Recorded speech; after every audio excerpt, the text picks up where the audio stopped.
Smiles should be contagious. Experiences shared. Connections meaningful. This is how progress starts. We all need doors opened, shoulders to stand on, and high fives along the way. We're never too old to play. Minds and hearts should be full. Successes celebrated. Passions sparked. Dreams achieved. There is no such thing as other people's children. Young people aren't just the future. We are the present. We are all on this journey together. It's not just what you know, it's who you know. Who stood by you? And who will you stand by? Mentoring amplifies.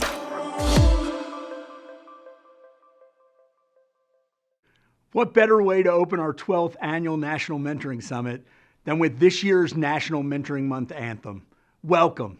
As we celebrate together, we hope this video speaks to you and is useful in your efforts to celebrate, elevate, and call folks to the movement. Our goal is that it represents the dynamic, diverse, and evolving nature of our field and our movement. We've all traveled less physical miles, had our routines and expectations upended, but yet we persist. We bring all we've got for our young people because it's in our core purpose, but also because we know the way their lives have been disrupted and challenged. We know that relationship can help turn adversity into discovery and activism, while isolation and disconnection can compound trauma and injustice. While this may be our North Star, it is the miles on the way that give us renewed energy and inspiration. I reflect on the record-breaking technical assistance requested by the field and that our affiliates and other partners provided to meet changing conditions. Think about that. In a year in which lives were upended, we faced fits and starts and tried to get our footing, only to be set back at times. When no one would have blamed us for retreating, you advanced. You saw continuous improvement. You saw community. You sought to adapt and meet the moment for and with our young people. And it's represented in the 2,000 of you with us for this summit that had to pivot only 3 short weeks ago. And while demands on the government were many, you advocated for our young people. And we reached highs in state and federal funds for mentoring, making the case that now more than ever, we can't leave connection to chance. We created new resources and evolved others on everything from diversity, equity, and inclusion to youth leadership, to mentoring mindsets and skills for all adults. We released a new research agenda to guide funders and policymakers around our field and how we can best meet this moment. We deepened our work with so many of you to better prioritize, design, and integrate relationships into schools and workplaces to drive equity and improved results.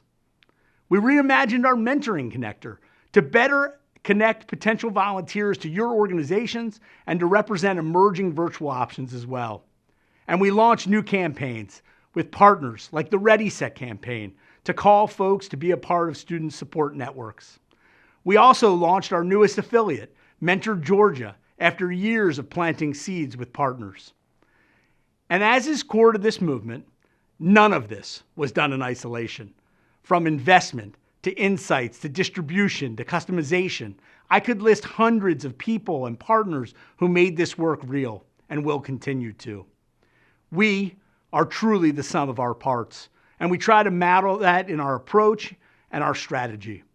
I want to share one final reflection that led to this next segment. Every time my assumptions are shaken, I am reminded of some of mentoring's best tenets.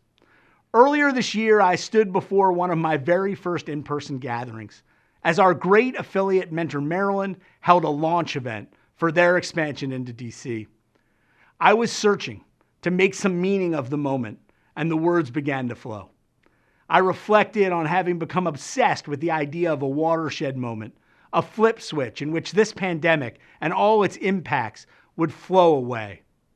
But as I thought about mentoring and movements and what they have to teach us and what we coach mentors around, I realized I'd fallen into a trap.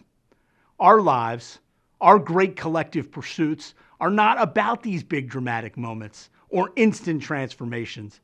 If we seek our sense of energy there, we will mostly feel deflated.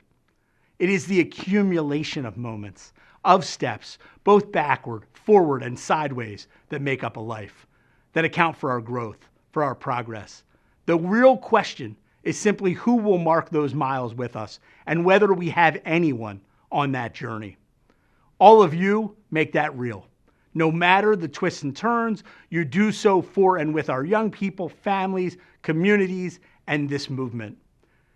And in keeping with that spirit, I want to introduce a conversation, one of those everyday moments and incredible allies that I am fortunate enough to draw strength from. It's a recent conversation with our affiliate leader, Brenda Jimenez, the CEO of Mentor New York. We hope it represents all that we hold dear in this summit and in our covenant with all of you in the movement. The chance to connect, to share perspective, to learn from and lean on each other. Thank you for your partnership, your presence, your commitment, and for taking a listen. Brenda, it's great to see you. How you doing? Good. How are you? Good to see you as always, David. Yeah, I'm doing great. Someday we'll be in the same room, but we'll take this for now, right? We'll take what we can get. Absolutely. And you still got Wonder Woman behind you, which I love. I want to ask you, in the spirit of you being Wonder Woman, what are you proud of? Where are you looking for sort of strength and inspiration right now as you look back and forward? Yeah, that's a great question. I think I'll start with, the obvious. My girls, my husband and family, they make me really proud. I think they've navigated these challenging times with strength and wisdom and have managed to keep me sane in the process. So that's always great.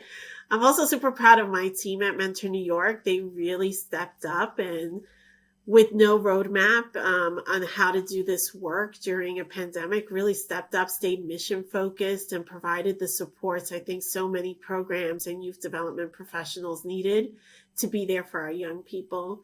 And I would say we did a whole heroes campaign for our youth development community because they really stepped up in special ways for young people throughout the state.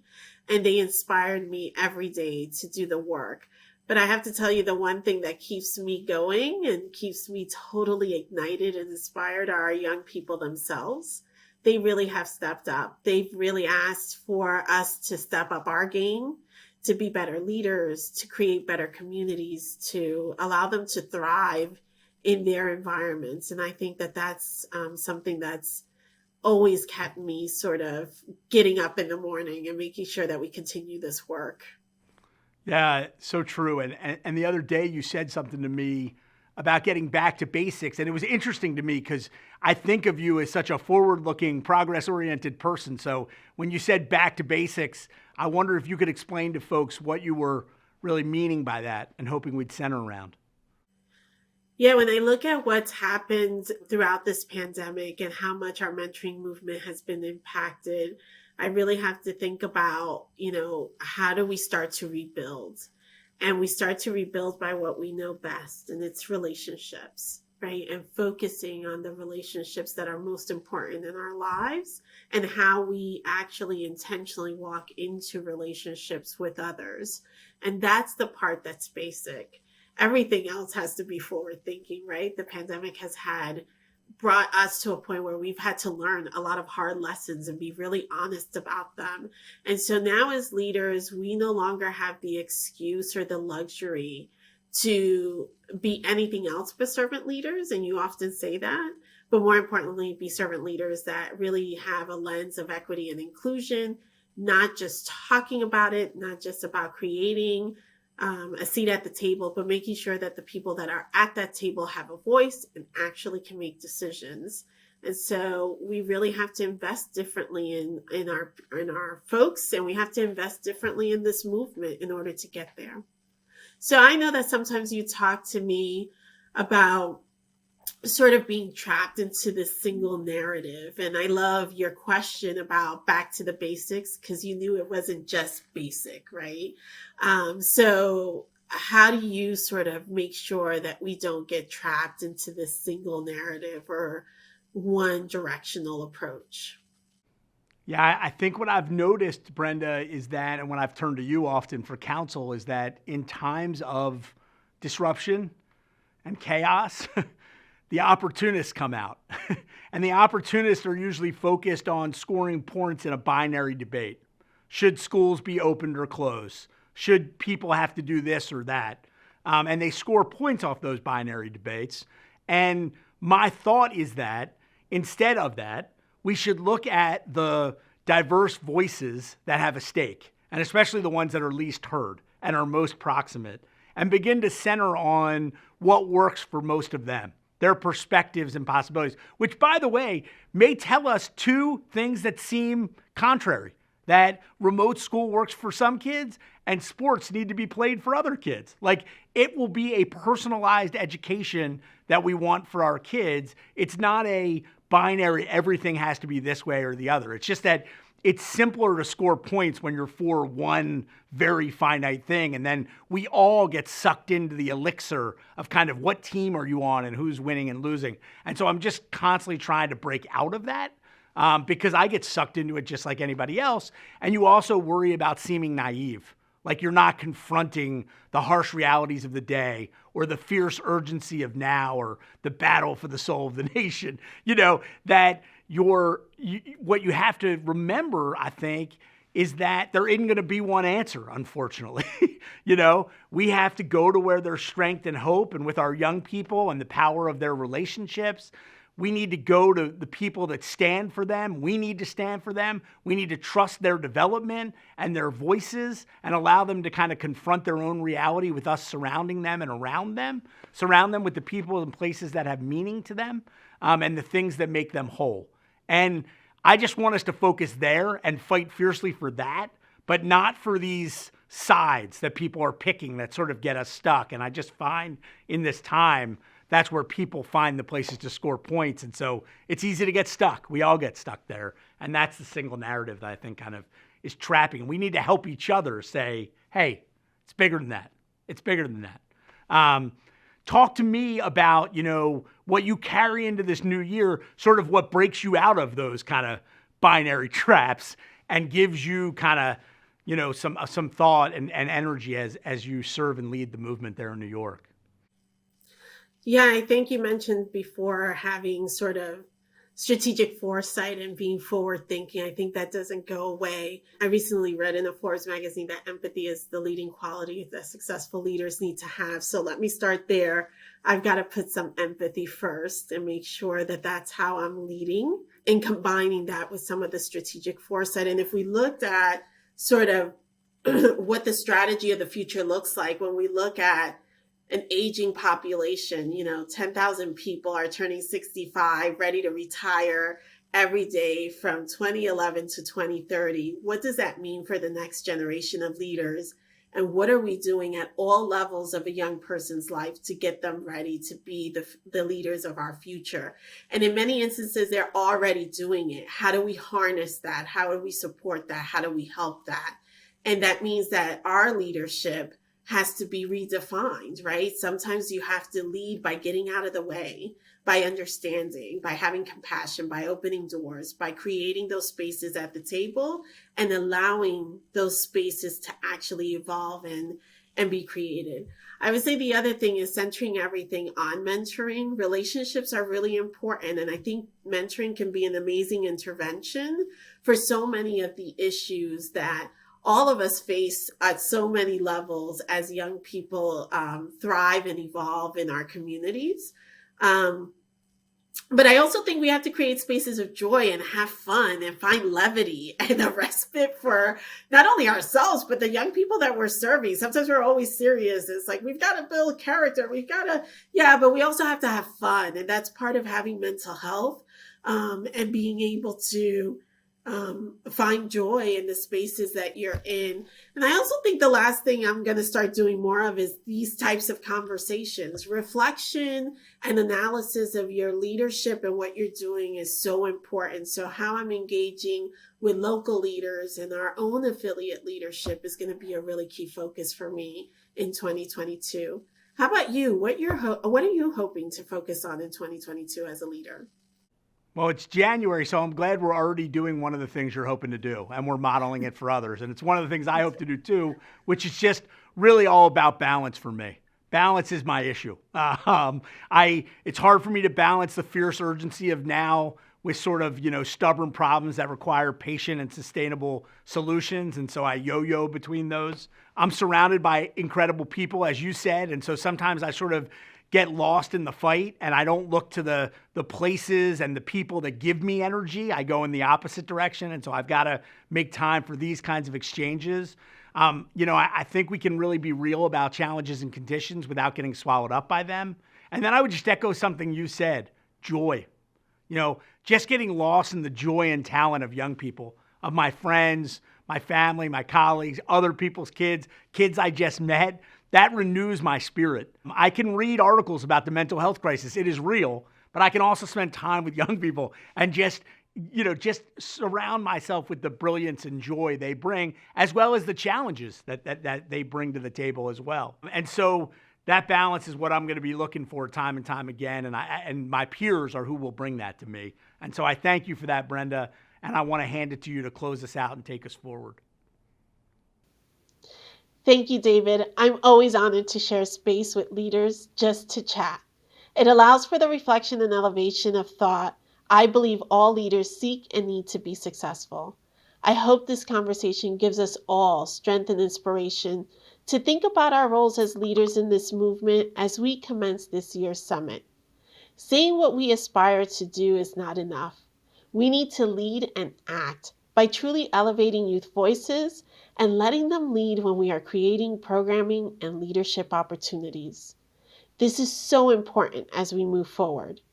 And now you will hear from three powerful young voices who will guide us through the next couple of days as our MCs.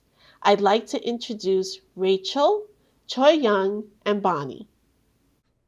Wow, what a great way to kick off the 12th Annual Mentoring Summit. Thank you again to David and Brenda for that inspiring conversation, the first of many we'll hear over the next 2 days. Once again, I'm Bonnie, and along with Cho Young and Rachel here, we will have the honor of guiding you through this event. So get used to our faces because you'll be seeing a lot of us. We feel honored and appreciative to be here in this space with all of you. This is a time of such challenge and loss, but also creativity and resilience. Over the past year, the mentoring movement has continued to show up for young people and those who support them, finding new ways to connect, advocate, and inspire. And young people like us play a central role in this work. There should be nothing about us without us. We thank all of you for helping to make this a reality. We also want to hear from you. Please join us in the chat on the right-hand side of your screen. We want to know where you are joining us from, why you are here, and what your favorite moments of the summit are. We are so excited to come together once again to elevate and celebrate the power of relationships and the organizations that make them possible. One of our key partners working to take the movement to even greater heights is the Office of Juvenile Justice and Delinquency Prevention in the Department of Justice. OJJDP is a longtime supporter of quality youth mentoring, investing tens of millions of dollars to the movement each year. Mentor is so appreciative of their partnership on the National Mentoring Resource Center, which provides free technical assistance and mentoring resources for schools, nonprofits, and faith-based organizations. Principal Deputy Assistant Attorney General Amy Solomon, who helps oversee the OJJDP, is joining us today to talk more about the Department of Justice's commitment to young people and mentoring. Good morning. It is such a pleasure to join you all today. The Office of Justice Programs is so pleased and honored to once again be part of this annual summit.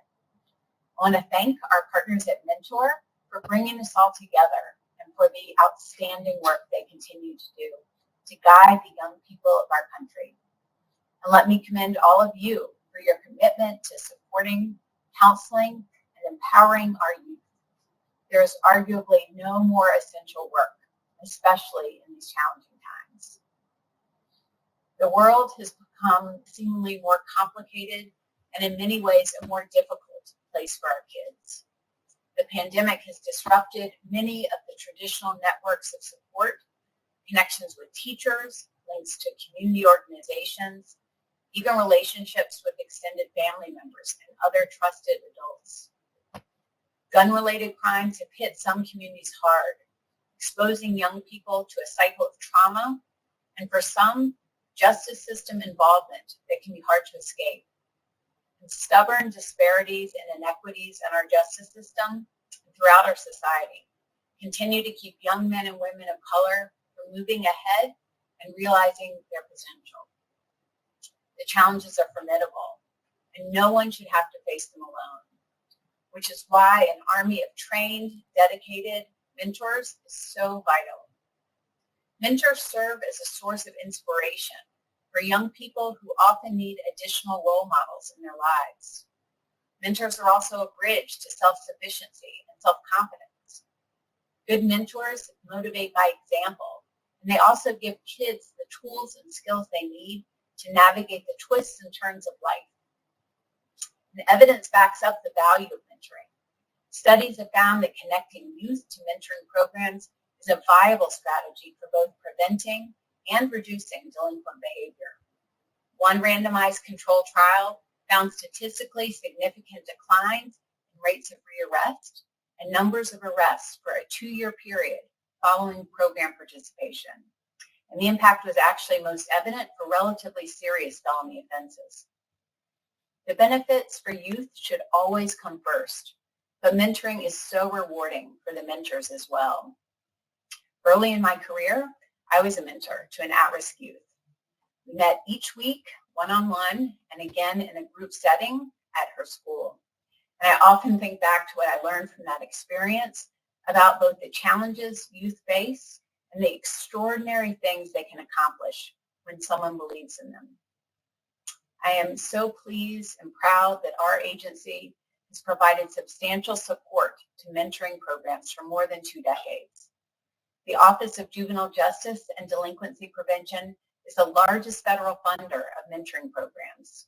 OJJDP has awarded $1.2 billion to mentoring organizations since 2008. And in December, we awarded an additional $89 million in mentoring grants. From 2017 to the first half of 2021, OJJDP funded programs served about 1 million youth, and almost 150,000 new mentors were recruited over the last 18 months. These programs are doing some incredible work. For example, the Boys and Girls Club of America Mentoring Initiative is connecting children and teens with caring mentors in low-income communities in all 50 states. Many of these young people have been victimized or caught up in the juvenile justice system, and some are dealing with substance use disorders or suffering from the impact of opioids. A number are American, Indian, and Alaska Native youth or members of military families who are experiencing unique risk factors. Boys and Girls Clubs are providing them with both one-on-one and peer group mentoring and engaging them in an array of evidence-based skill-building activities. They found ways to reach youth through virtual mentoring as well. Big Brothers, Big Sisters of America is another great example. They manage their own major mentoring effort with our support. They're working to reach youth aged 9 to 17 who live in areas with elevated rates of crime and violence, a high prevalence of illegal drugs, and the presence of gangs. Some have incarcerated parents who need support as well. Big Brothers, Big Sisters is providing high-quality, one-to-one mentoring matches, and they're continuing their fantastic Bigs in Blue program, which is connecting youth with law enforcement mentors and helping to build trust between police and the communities they serve. Our partners at the National Association of Police Athletic Activities Leagues are also doing great work connecting youth to law enforcement mentors through the National PAL Mentoring Program. This program is helping to generate a healthy mutual respect between youth and community authority figures. And I am very excited that we recently awarded a grant to the National Urban League to support the next iteration of its Project Ready Mentor program. This is a multi-state initiative in 5 Urban League affiliate communities across 5 states. They're working to help youth in historically underserved urban areas build social connections, move from grade to grade on time, and graduate from high school ready for college or work. These programs, and so many more like them, are providing hope and opportunity to young people across the nation. And I'm grateful for the outstanding work that Mentor continues to do, recruiting and training mentors through the National Mentoring Resource Center. Last year, the center responded to more than 530 requests for training and other support from school, community, and faith-based mentoring programs. Those programs, in turn, reached more than 80,000 youth. We are working hard in collaboration with national, state, local, and tribal partners to make our juvenile justice strategies more responsive to the needs of young people. Our goal is to keep them out of the system, to find supportive alternatives to punishment, and help them stay in school, find jobs, and remain connected to their families and communities. Mentoring is clearly a cornerstone of that strategy. We're seeing movement in the right direction. Youth arrests and residential placements are at historic lows. Instead of warehousing and writing off kids who engage in delinquent behavior, we're honoring their capacity to respond positively and productively to support and intervention. But along with these encouraging developments, there are still some challenges. Longstanding inequities continue to penalize people of color. Black youth are still far more likely than their white peers to be held in juvenile facilities. We must come to terms with the damage this is doing to those young people, to their families and the communities they live in, and to our society as a whole. President Biden has made it clear that advancing equity and racial justice is a top priority for his administration. And it's a top priority for me as well. In addition to our mentoring investments, OJJDP is supporting a number of programs that will support youth in the system and help achieve greater equity. Initiatives like our Juvenile Indigent Defense Program, our Second Chance Act Youth Reentry Program, and our Juvenile Justice System Reform Initiative, which is improving outcomes for youth while helping to save millions in taxpayer dollars. We're proposing to build on these investments too. We hope to provide even more funding this year for programs aimed at keeping kids out of the justice system and supported in their communities whenever possible. For example, one of the major proposals in the President's budget request for this fiscal year is a community-based alternatives to youth incarceration program that will provide incentives to jurisdictions that introduce reforms designed to reduce youth incarceration and invest in youth instead in their communities. We're on the right path. Our juvenile justice system is reclaiming its mission to support kids and ensure that they are valued members of our communities. We are relying less on punishment and more on education, on training, and on other pro-social measures that can bring long-lasting, positive change, mentoring being among the most important. We're focusing our lens on the potential in our youth. And with the work that each of you is doing, I believe we are creating a brighter future for our kids, for our communities, and for our country. So thank you for all that you do, and I hope that you are able to make the most of the summit. Thank you, Assistant Attorney General Solomon and the Department of Justice for your continued leadership and partnership. Creating sustainable, wide-reaching change is a team effort, requiring trust and cooperation between communities. It's clear that the mentoring movement has a strong ally in OJJDP. We are also fortunate to have the partnership of the Department of Education. To effectively address the needs of young people, you have to meet us where we're at. And for many of us, for most of the year, that's school. Here to speak about the importance of school-based mentoring is U.S. Secretary of Education Miguel Cardona, who joins us with 17-year-old Clara Harwood from Connecticut. I'm glad to be with all of you here today virtually. I'm looking forward to a great conversation. We have so many champions from so many organizations united in one mission, the success of our students. Thank you to all. And thanks to Mentor for hosting this amazing summit.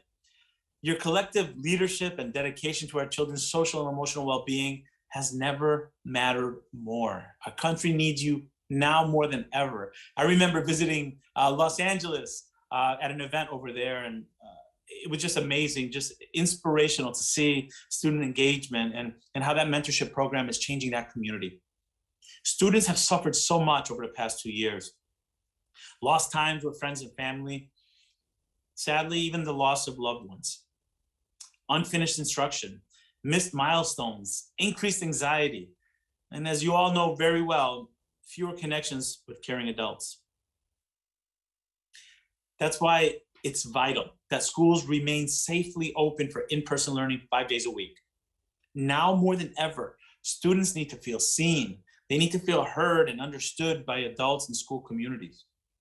From principals to teachers, counselors, coaches, custodians, community allies, a positive relationship between a young person and an adult can make all the difference. These experiences help young people recover academic confidence and social skills, and it supports their mental health. That's why at the Department of Education, we've been proud to join Mentor and all of our partners in the Ready Set initiative. It's why the Biden administration is providing funds and resources that support your work and that offer healing opportunities that our children need across the country. Not only do positive adult relationships help students navigate life's challenges, they can offer fresh perspective or ignite new interests. And since we're about to celebrate National Thank Your Mentor Day, I know all the mentees will let your mentors know how much they mean to you. Relationship-centered schools and other intentional approaches can do so much to instill confidence and spark self-discovery. Together, we can help every young person pursue their passions and achieve their dreams. Our students across the country deserve nothing less. And now, Clara, it's your show. I heard about your mentor, Rogelio Santiago, from another event you did for Mentor for the Ready Set campaign. And today is hashtag Thank You Mentor Day. So if Rogelio was here today, what would you want to thank him for? Well, for Thank Your Mentor Day, I would want Braulio to know that he saw in me things that I didn't even see in myself back then. And that's what good mentors do. You know, across the country, many students are kind of questioning, what happened these last 2 years. And as things start to look a little bit more like what they looked like prior to the pandemic, many of our students are questioning their own skills. So it's more important now than ever before to connect with a strong mentor. So for Braulio, when he was mentoring me, I knew I can turn to him and just ask any questions. And there was a relationship of support and growth. And, I want to thank him, and I want to thank all the mentors across the country who I can honestly say, I don't think there's ever been a time in our lives where it's been more important to mentor, and the impact that you have on those mentees are more important now than ever before. So to Braulio and to all the mentors out there, thank you. And what did he do as a mentor that made a difference in your life? He did a lot. As I said before, some of the intangibles was he helped me build my own confidence. He was, someone that I could call and ask questions about the things that I'm doing. He was someone that would give me advice in a way that helped build me. So he did so much for me, and he gave me those tools that I needed to build that self-confidence to go on and lead. So that friendship, laughs, and just someone to be able to turn to if I had any questions. That's what Braulio did for me. It's been almost 2 years of trying to go to school during a pandemic. So what's one piece of advice you can give young people about staying connected and motivated during this time, especially when there are so many other demands and distractions? Right. I really feel inspired when I speak to students. I've visited like 25, 26, 27 states. and I talk to students everywhere I go, and I get inspired by them. And, I'm a father of 2 teenagers myself, right? And I really feel like we're suffering through this pandemic, but we can gain strength from our students. And I think oftentimes we don't even realize our best resource are our students. So my advice to the students is, continue to shine, whether that's connecting with folks that in the community that need support, or reaching out to someone in your school that you feel maybe needs to be connected to someone else, or shining your light in different ways. It was amazing how at the beginning of the pandemic, students found ways virtually to connect with one another after hours, right? And I'm not talking about Zoom or Teams meetings. I'm talking about they found ways to connect, to build that relationship. So, we talk a lot across the country about the digital divide, right? Where some students had access to technology and others didn't. We even have the infrastructure plan now, which I'm proud of, that's going to help close the digital divide. But I think we need to really make palpable that there's a relational divide that was exacerbated over these last 2 years. And it's folks like yourselves who are on this call today, who you are the infrastructure to close those relational divides and provide mentorship and widen your network. So to the students, look for opportunities to connect to someone, but also don't ever doubt your ability to mentor someone else as well. I know that so many teachers, counselors, coaches, and mentors in my school have gone above and beyond during the pandemic. And you've been a big champion for making sure we meet all students' social and emotional needs alongside our academics. But we know a lot of students still don't feel connected to a lot of adults in their schools. So do you have a specific example of schools or districts doing creative things to maintain relationships with their students during this time? Fresno Unified School District did something that I would love to see across the country. They had their juniors and their seniors connect with middle schoolers. Now think about those middle school years. We've all been middle schoolers, right? I think Piaget says there's a developmental identity period there where you're trying to find who you are. And that's such an impressionable age. So what Fresno did, they connected high school seniors and juniors to those middle schoolers to have almost like a peer mentoring. Imagine the impact if you're a 7th grader and you have like a junior or a senior coming to see you to make you feel connected. That's powerful. So to my colleagues in the room, let's think, how are we engaging wonderful leaders like Clara, that talent that we have there, to really make a difference in the lives of younger children? I was in Indiana last week or 2 weeks ago, and I was talking to students. As I said, I always want to talk to students wherever I go. And I was talking to some students who were part of an extracurricular activity, and it happened to be athletics. And one of the sophomores told me that the pandemic really hit him hard.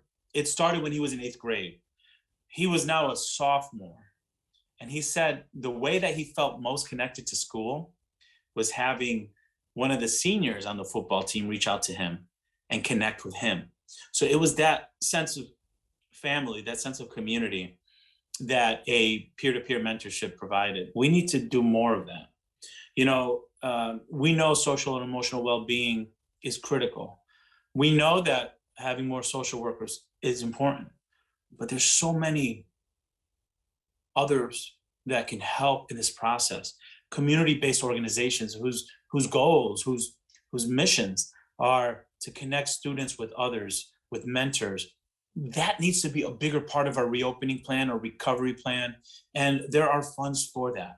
When we talk about schools being the hub of the community, it's because of partners like you. We need to elevate your role across the country. There are funds for that. We need to think about how structurally we can require every state to think about how they're using our partners like Mentor and others to connect kids with mentors. So for me, that's really important that we not just talk about it, but use the American Rescue Plan funds to make those connections in our schools. Fresno's done a great job. Indiana, I know there's so many more that I've seen, but those are two that come to mind. Thank you for that. As you know, staying connected with schools can seem so overwhelming that there would be no way for teachers alone to make sure that happens for students. So how can organizations or members of the community step in and help young people now? And especially, how can they do this when some schools are dealing with very basic and emergency needs like testing, masks, food, ventilation, and even absences? Right. You know, that African proverb, it takes a village, is so true. You know, if anything, if we learn, I always say schools, we have to evolve. We have to take this crisis and turn it into an opportunity to reimagine education. And what we know is social emotional well-being of our students, it can't be an afterthought. It can't be, well, when we're done with our academics, we're gonna spend some time. No, we can't do that. That doesn't work. It doesn't work for the students who have experienced trauma during this pandemic. It doesn't work for our educators who are stretched, and then we can't just add another thing. We really need to structure it differently.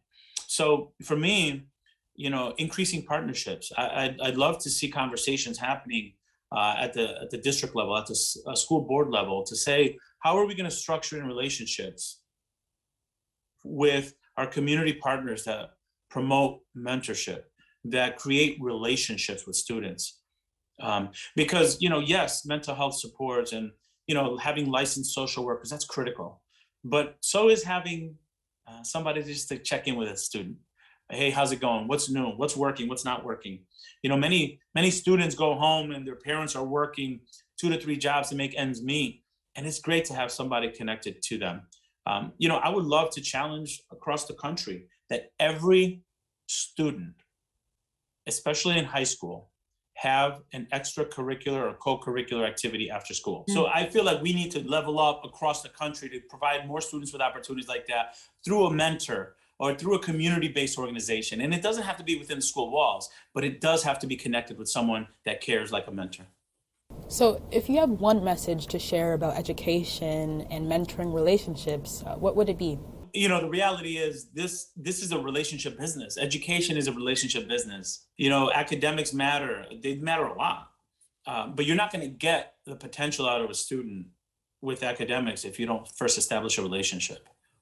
So what we're trying to foster here by promoting mentorship is that students need to have a positive relationship in their lives for them to meet their potential, for them to reach their potential. So for me, schools should be based on relationships.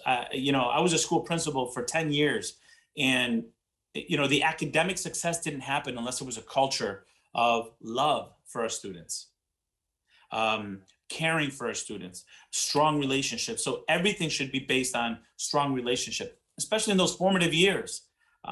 But that's not only found in the school.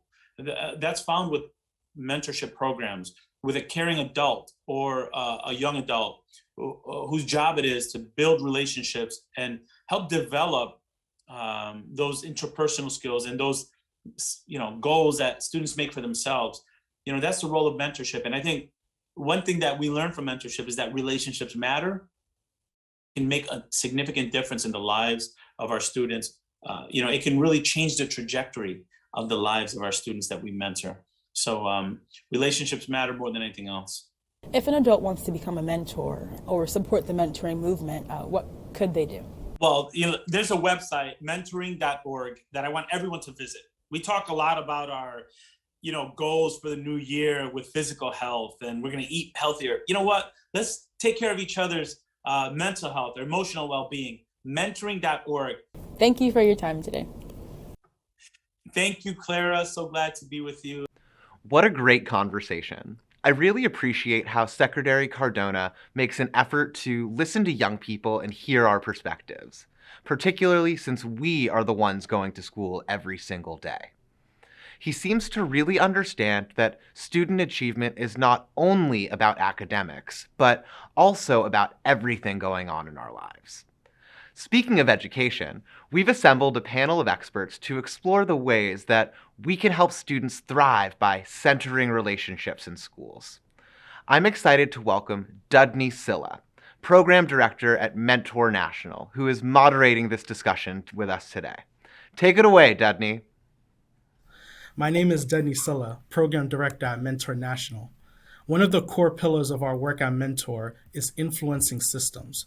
We know that in order to harness the full potential of mentoring relationships and to scale, we must meet people where they are and integrate relationship-based solutions into the systems they are navigating.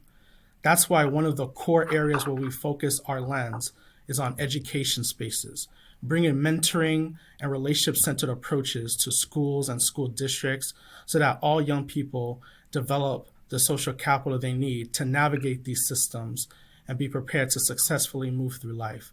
We are deeply thankful to our funder and partner, American Student Assistance, for their investment in Mentor's relationship-centered school strategy, where we partner with Sarah's Institute for Children and Youth out of Boston University to create a consultative process that helps schools and districts develop action plans that center youth voice and focus on relationships as outcomes in support of student and adult success.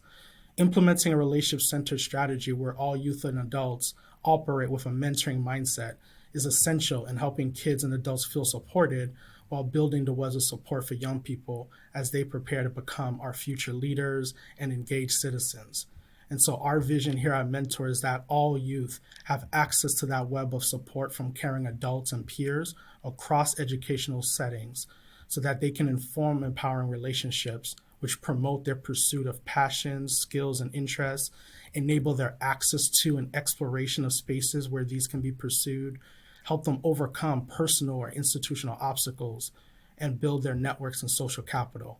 Relationship-centered school districts and schools prioritize supportive relationships as essential ingredients in student learning and development. That focusing on relationships will lead to improvements in college and career readiness and well-being for students is a belief of ours. And relationship-centered school will design all structures, policies, and daily interactions with the goal of fostering or strengthening supportive relationships for students. Now I'd like to introduce our panelists today that we're excited to have. Thank you all here for coming. I'll start with you, Marcus Strother. How's everybody doing? It's amazing to be here with you today. My name is Marcus Strother. I'm the president and CEO of Mentor California. My name is Darren Person. I oversee mentoring programs for Fresno Unified School District, and I'm happy to be here with you and also with this great panel. Hi, good afternoon, everyone. Excited to be here at another summit again. My name is Sandra LaFleur, and I'm the Director of Change-Making Education and Social Innovation at Miami-Dade College. Hey everyone, thanks for having me. My name's Nima Avashia and I'm a 9th grade ethnic studies teacher in the Boston Public Schools. So excited to have you all joining us today for this conversation. Nima, let's start off with you. Let's start off by acknowledging that these past years have been so challenging for all of us. But I can only imagine the extra stressors on you as an educator working with young people day to day. How have you been able to keep relationships at the center for your students and balance the very real stressors on both students and teachers? Yeah, I think that relationships have always been the foundation of learning in schools, but I think in the context of the pandemic, that's only become more clear. Young people are re-entering schools this year, having experienced a kind of collective trauma on a scale that is totally different from what we've seen at previous points in this country. It feels like we have to center relationships as the work of school right now, because if we don't, there's no way that we can recover these concerns about learning loss that you're hearing in this really pervasive way in the mainstream narrative. You can't recover learning loss when young people feel lost. We have to help them find themselves and find their community again. And so that's been the biggest priority that I've had as a teacher this year. It's making sure that in my classroom, we have space to connect with each other, that I take time every week to really just listen to where young people are at. Thank you. Darren, I'll toss it over to you. We've heard so much about missing students and the difficulties of schools staying connected with students and families. How have you seen this play out in schools in Fresno on a district level? What we've tried to do in Fresno Unified is start that process where we're looking at other ways to be able to connect to families, connect to students. And because of my work that I lead within the mentoring programs, we try to use that as a vehicle for us to be able to do it through some of our after-school programs, some of our in-school programs, some of our elective classes. And along with that, really working alongside of our partners who might be more connected within the community, connected with families, to be able to at least start some of this work. That's phenomenal. Thank you so much. Sandra, we've heard from Nima and Darren from a K through 12 perspective, around this topic on relationships. You've been a leader in the movement from a different lens, from the nonprofit youth development side at Big Brothers Big Sisters and Summer Surge, and now in higher education at the largest community college in the nation. Where do you see the role of relationships? I would arguably say it feels even more critical in the post-secondary stages, simply because the ecosystem of higher ed is so complex, right? And so relationships are critical, and we know this. We're big fans of relationship, but to think about it in this new way of relationship-centered schools and putting a different lens on the responsibility and on the intentionality of making connections intentional, it's everything. So in a higher ed space, relationships equal connection. Connection equals engagement. Engagement is the only way to retention, and retention is a path to graduation and success. Marcus, we've heard from our teammates here within schools, around creating these structures and strategies, K through 12, school level, district level, and higher ed. As the unifying leader of the mentoring movement in California, what are you looking to do to create systems change so that the education system is centering relationships in your state and beyond? And I think I want to start in the place of recognizing that the pandemic has offered the education system an opportunity to reimagine how we do this work. Mentoring shouldn't be something that happens by accident. It should be a natural part of the environment, of the culture, and how we move. We can't just tell folks to build relationships. We have to train them. We have to teach them. They have to know what that looks like. Handshakes at the door are great. It's an opening, right? But it's not the whole story to finding out who these young people are, who their families are. How do we engage with their parents to bring them into this space? Our state superintendent, Tony Thurman, has a statewide call to start a mentoring program across the state coming out of the California Department of Education. That's how you create systems change. But in order for us to do that right, we have to be vulnerable, we have to connect, and we have to lead with love. And if we do that, then we'll be able to see mentoring step into the space in a way that allows us to be able to really get young people to a place of thriving. Yeah, thank you so much, Marcus. Especially, your point around sort of expanding our view of where the mentoring is coming from, inclusive of families and the community, is such an important point.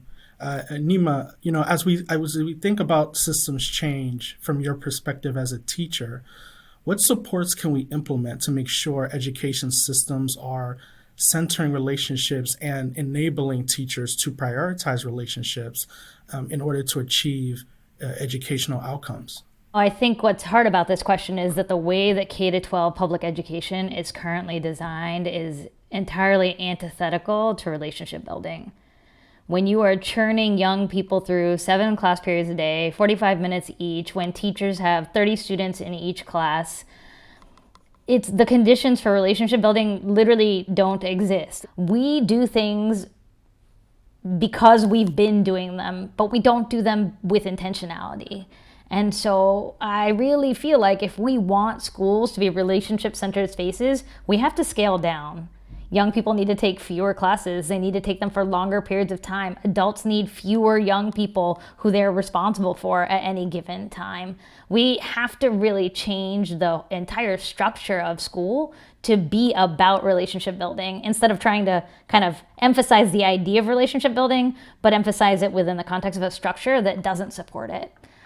So I would say I think some pretty radical and significant change is required in the way we do school to really make it be about relationships.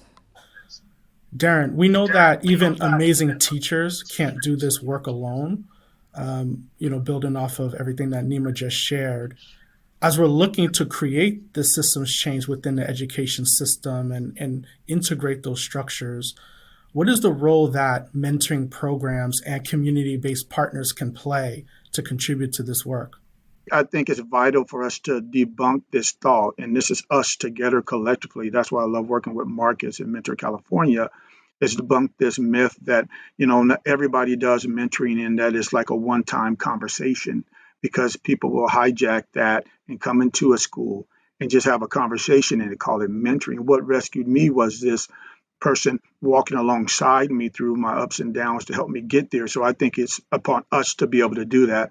Then lastly, I think we have to push, right? We have to continue to push as mentoring programs within the district. And when we push, I think we push with data, we push with outcomes that show that lives are being changed, right? For us in our district, we've seen an increase in terms of attendance, seen a decrease in terms of negative behavior, and even an increase in terms of social emotional areas in students' lives. Sandra, as we think about the future of higher education in this country, especially serving students from marginalized backgrounds, what would you like to see change over the next few years?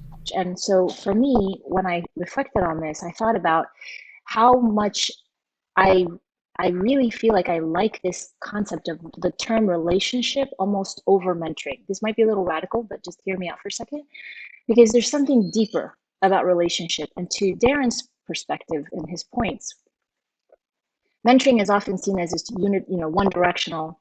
I'll come, I see you, I tell you, I leave. Relationship is richer. And I think that if we better embrace our responsibility to relationship, then I think for not just higher ed, but for all of us, that really changes. And then in higher ed, how can we, and this is something that I really feel very strongly about, how can we help empower those students to know who to look out for and to build that agency for themselves to say, could you work with me? I want to, how they can initiate some of those relationships as well. So it's both our responsibility as the quote adults, but really we're doing this with one another. And oftentimes my students are mentoring me on how to move through the world today, and thinking about ways that we can build more structural expectations into our roles so that relationships are part of the work that we're held accountable for. I would love to be able to ask, it's a little radical, love to be able to ask anyone on my team, how many relationships do you have that have nothing to do with your job right now at this school? I would love to be able to say, you need to go build 5 relationships with students that they're not involved with you in class or something like that. So that everyone is looking out after someone else. Well, Marcus, building off of what our fellow panelists are sharing, as you imagine us jumping 10 years forward, what would you like to see us accomplish to better serve every student in our education system and the mentoring field to create this new world and this newer, stronger reality? The idea and concept of youth voice no longer exists because youth are at the center of everything that we do, right? Our young people have the answers. Our young people know how they need us to move. So if we can do that in a great way, I think we'll really find ourselves moving ahead. And then lastly, what I am hoping that we will see is that within budgets, within opportunity for equitable and sustainable funding, community programs, school districts do not have to fight for that. I want us to understand, especially here in California, there are 6 million babies. There are more young people than we need to worry about, that we can push this to multiple programs, giving multiple opportunities and multiple sustainable funds to be able to create options for our young people to find their safe space and be able to move in a way that is comfortable for them. So there's plenty of young people that need support. And I just want to see us 10 years from now, not watching programs fighting for funding, watching teachers not being able to have the support and the relationships that they need, and then just watching our community thrive in a way that, again, is just a natural part of the structure, the fabric, and the way that we move, the way that we lead with love. That's phenomenal. Thank you, Marcus, and everyone for sharing your perspective on this very important strategy and reimagining of how we approach relationships. What are your thoughts on one step that folks can take to start to bring this to life? I can speak from a person that works in a large district. Obviously, there are other areas that are pushed.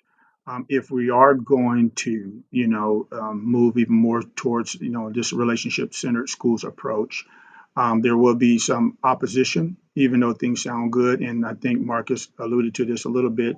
And maybe the funding might not come as such, but I think we have to, keep pushing, as I said earlier. And I think we're at a great moment now in our history, even though it's a struggle for us, even though it's difficult for us, where I think even districts my size see the importance of relationship-centered schools and this idea of establishing relationships and how they can help a student even learn, right? So I think for me, I would encourage those that are out there. Maybe you don't have a mentoring office like I have, but there's some things that you can do by pushing and along the way to help the district change its approach. And I think the time is of the essence. I'll jump out. For the sake of time, I'll be quick, but I'll say this. If you are a teacher, superintendent, community mentoring program that is watching this right now, if you are a young person, do what scares you most. The most beautiful thing is on the other side of fear. Sandra, Nima? I'll jump in real quick. So at Miami-Dade College, we talk about the 4 attributes of change making, and we're all change makers on this panel, and we're speaking to an audience far and wide of change makers. And so I'll leave you with the 4 attributes that we really try to develop in all of our students to really spark the change maker within them. Empathy. Start with empathy, build those connections. Think about why those that are not in agreement with this concept or having a difficult time with it, just listen to them and see what we can do in terms of bridge building. But it's in that listening of others to others that have different perspectives will help us figure out how we need to communicate differently. The work that we know is so important. Reflect. So reflection is a second attribute. Critical self-reflection is an important attribute for our students as well as for our mentors to have so that they understand how their messages are landing and how others are seeing the work that they do. Resilience and action are the last 2. This work is hard. Everything that Darren and Marcus have said so far, we've been here, we will be here. Don't take relationships for granted and role model what it is that we want to see for our students, with our students and with one another. This is not just work that we do to them. This is work we have to do first with each other so that they can see. And I'm just really grateful for this audience. Please keep fighting this fight. Yeah, I would just say the only people who know what it's like to be a young person right now are young people. And so the most important thing we can do as people who care about young people is listen to what's happening to them, listen to what they need, and then use our energy and our political will and our power to lift up what they're saying they need. We don't have the answers. The answers are not in us, the answers are in them, and it's our job to help them get to those answers. Well, I'd like to take this moment to thank you all so much for your participation on this plenary session on relationship-centered schools. Mentor is really excited to continue to build this work in service of schools and districts who are centering relationships as part of their strategy with and alongside young people. And we're really excited about continuing this work moving forward. Thank you all for joining us for this conversation. Wow. I wish I had Nima as one of my middle school teachers. Thank you all so much. It was really enlightening to hear all of your different perspectives and points of view. Before we go on, I really wanted to give a shout out to Nima and all the other folks at this year's summit who are making an effort to form meaningful connections with students. We appreciate the work you do every day in our communities. Even in normal times, teachers don't get nearly the recognition they deserve. And these times are far from normal. I know that we likely don't say thank you enough, but we are grateful. Thank you for showing up and for showing you care. It gives us consistency and makes us feel seen and heard in who we are and want to be. And speaking of powerful voices, for this final section of the plenary, we will be hearing an original poem from the musician and poet Ty Janae, as she reflects on the power of relationships from a recent educational opportunity where she felt truly seen, heard, and valued. Thank you all. I'm really excited to be here for the National Mentor Summit. My name is Tajane Simmons, and I am an activist and poet. I'm really excited to share with you a poem that I wrote special for you all for this event. If it wasn't for me becoming an Arts for Learning intern, I would have not have gained the experience that I need. I have gained the skills of advocating for myself, being spontaneous, and stepping out of my comfort zone, which has helped me succeed. I learned a lot about the different styles of art from various artists. I had many opportunities for fun experiences from July through August. I attained a lot of personal growth, which has left me astonished, and I am better prepared for college, as promised. My life as an Arts for Learning intern is life-changing. I have learned a lot about the working world without any complaining. I learned about how a performing artist's work can be different from others, which is very engaging. I have learned more about mindfulness, time management, and became a better writer, which is amazing. My life as an Arts for Learning intern is amazing currently. Even though my experience has been virtual, I still learned a lot this summer, certainly. I have learned how to be a better communicator and how to present myself professionally and coherently. And I really appreciate all that Miss Christina, Miss Joanna, and everybody else has done for me earnestly. Every day I learn something new. All the research has piqued my interest in the arts that I chose to pursue. This internship has helped me with professional development and networking, which is true. Being an Arts for Learning intern has granted me the opportunity to step out of my comfort zone. My relationships with the staff have grown. Embarking a journey of gaining job experience, for which I am not alone, has provided me with better preparation for the unknown. I really enjoy writing 2 pieces of poetry a day and gaining assistance with writing my college essay. And being an Arts for Learning intern has gave me the experience that I am able to share today, an experience I enjoyed in every day in every way. That was so beautiful. Thank you, Tajane. I'd like to challenge our audience to imagine creating a system where every student gets to experience their education like that. Thank you all for joining us. You can now head over to the first set of workshops. Remember, you can select your workshop by going to All Sessions at the top of the homepage and clicking Join Session for any workshop already in progress. See you soon!